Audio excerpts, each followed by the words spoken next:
giant. Got him.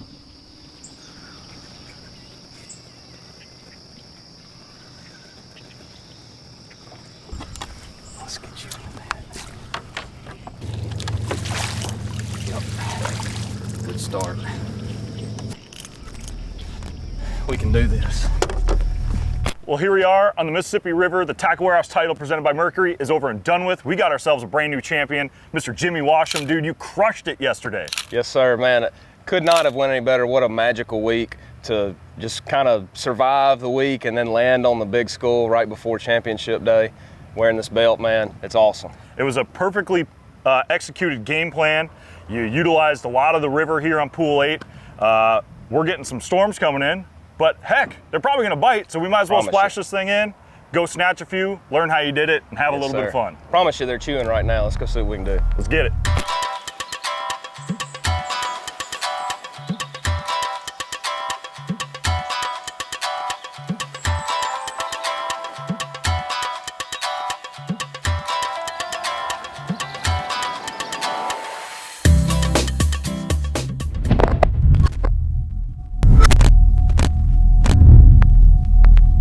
All right, Jimmy, we're here in the Black River. This is where he did a lot of damage, qualifying rounds, and he caught at least a limit here in the knockout round before heading south. But tell me a little bit about what we're working with here. What do we got going on? So we've got a little depression on a flat here with an eelgrass line going down the bank, and there was little points and turns in the eelgrass line that those fish would really position using to push bait up on them and feed on them. So there's a couple of little juicy spots I had here where I felt like I could pull up and catch a quick limit. And I would go through numbers up here that you know, a 3-pounder was gold up here, but there was a bunch of pound and 3/4 to 2-pound fish. Sure. So this is really where I made my living the first 3 days of the event. Well, we already got shad flicking around across here, but basically buzzbait, topwater, casting up shallow, catching fish. Yep, that's right. All right, I'm getting after it then. I mean, there's shad tossing around everywhere, and you were telling me that you caught a lot of fish out, like you could pull down and catch 15, 20, 25 fish. Yeah, yeah. Now that didn't happen a lot, but especially this school that I found out when the water was really low at its bottom level, the school that I found out here on this flat, I pulled down and just caught them every cast, it seemed like, for 20 or 30 minutes. I landed right, oh gosh, landed right on a piece of grass. Yep, of course. Now the way they'd eat that spook, I would speed it up and I would work it about 6 or 8 feet, and then I would make it do that. Real slow little. And that's when they'll eat it. Okay, so you kind of change up on them. Yep. It's like it was trying to get away and then it slowed down, you know? I got you. Because these fish were, even though you'd see them blowing up, they got pretty tricky. So this was the trick on these fish, especially once they got pressured. It seemed like they wanted to just eat, you know, just eat bait. You could throw whatever you wanted to in there, they wouldn't bite it. This little Azuma Popper Z, you could follow those real finicky fish up that were feeding on that little bait. Throw this guy in there, walk it, and then let it sit. And I really caught a lot of fish going behind other baits, and you know, when it just felt like they weren't going to bite anything other than those little bitty bait, you could throw this bait in there and catch 3 or 4 more out of the school. I could normally catch a couple on the spook, and then I'd have to pick at them, really pick at them, just make them bite the Popper Z. Interesting.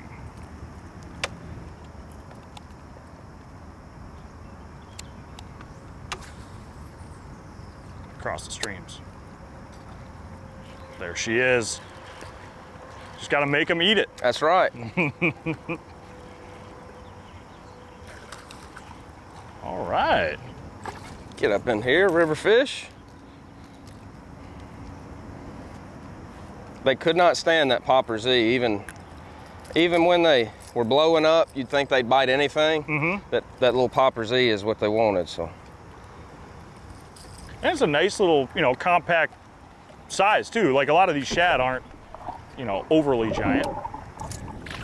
So the buzzbait was really key, especially early in the event. I feel like it's something that will always pull fish out of the eelgrass. and it was something I could cover water with.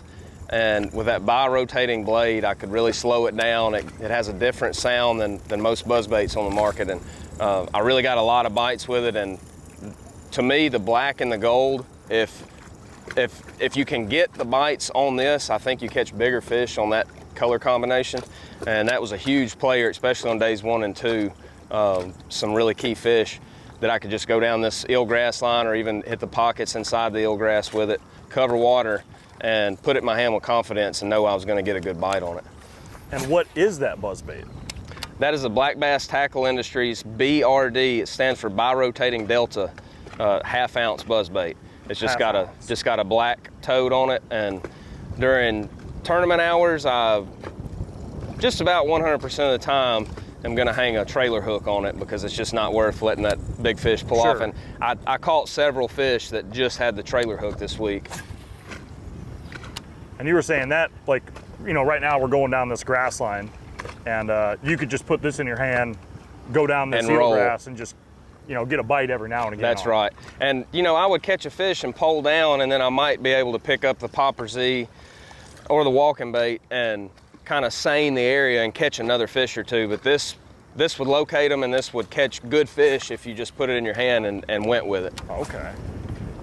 You know, as fun as it is fishing around here, trying to catch some like 1.5 pound, 2 pounders, Jimmy, I think we should go to what you deemed the moose hole, because A, it sounds cool, and B, you know, big fish are fun. So That's right. You know, on day 3, I didn't even touch that place until the knockout round in the afternoon, and I decided I wasn't going to win the event up here in this Black River. It got me to where I was at that point, but I made that long run down there, and I got 2 bites. When I found that those fish had pulled out of a backwater and congregated at the mouth of it, I got 2 bites. It was a 5 and a 4 1/4.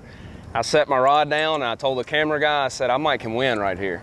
So hence the name, the Moose Hole. I love it, man. Well, I'm like 10 steps ahead of you because I'm putting this rod down, and I'm just gonna sit down and enjoy the ride. Let's do it. All right, Jimmy, this is the moment I've been waiting for, because I actually didn't get to watch you fish down here. Heard a lot about it. Mm-hmm. Apparently it holds bass, but this is the Moose Hole. We're here, we've arrived. This is the Moose Hole. I got How did it get that name? Because it was loaded with a bunch of big mooses.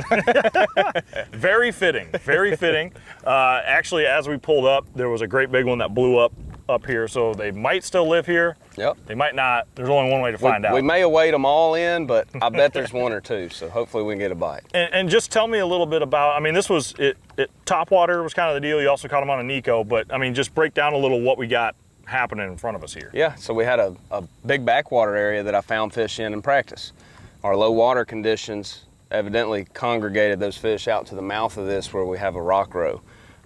Those fish just pulled out there. There's a meandering current that comes through here. So it's not river channel current, but it's not stagnant backwater. So what I refer to as a meandering current. There was big bait in here. When I caught the 2 kickers at the end of the knockout round and culled up 6 pounds and literally 2 fish, they were chasing giant shad. And I referred to it as, I told my marshal, I said, this reminds me of the Tennessee River. Like when you find those schools of 4 and 5 pounders that are eating giant shad and you throw giant baits. But to find it up here in Wisconsin, you know, I was like speechless. Like I even told my marshal, I said, after I caught those 2, because there was more of them, I mean, rolling behind the spook, fighting over it, chasing big shad, and I said, there's an 18-pound bag here. And then what I weigh in, 17, Turns 15 the next day. 18-pound bag. so it just pulled all those fish out. You know, I came back in here and tried to frog fish, didn't get a bite, and just by the grace of God, happened to see a big shad break the surface and threw a walking bait at the end of the knockout round and found that all these giant fish had pulled out to the mouth of it. It meant to be. You got a little more dialed as the tournament went on, but it was meant to be. That topwater staring me in the face, so I think you want to catch one? I think I'm just gonna undo this rod buckle here. Should I throw the spook? I'm so nervous. As long as you're careful. Oh yeah, that's right. That's right. That is a prized possession. We're gonna do a knot check. We're gonna knot check it. So, closing dam, does it go from point to point, or okay? And you're just fishing across it, wherever? Across it. Was there a sweet spot? It seemed like I could catch 2 or 3 off of what you'd call a sweet spot, and then I would have to search and find another little group of fish, but they use the entire side of it. Okay. But on the afternoon of the knockout round, they were all piled up on that side. Oh. And that's when I think I could have made a couple more casts and caught a couple more fives. Oh, yeah. Or fours, you know, they were piled up there. But as I put pressure on them, the next day we had the river rising, so it kept them from, they were all piled up over there because the current sweeps around that side, but it kind of dispersed them down it, and that's when I was able to pluck a few off the top water early and then had to go to Finesse. Okay. Well, I guess bombs away, maybe? Yep, let's catch one. With the spook, were you working it like you were saying earlier, like you kind of go, you get it like a fast, like I'm running away cadence, and then slow it down? And then slow it down, yes. Okay. And it was just, you know, click, click, click, like really tempting them into. When it would turn its head, it would barely come to a stop, and then you glide it the other way. So, and on the Popper Z, I caught some fish here that I would just let it sit. And just like I did up in the Black River, and the smallmouth especially that I caught here, sometimes it would sit a long time, and just out of nowhere they couldn't stand it anymore. They would destroy it. It's time. It's time. No more messing around.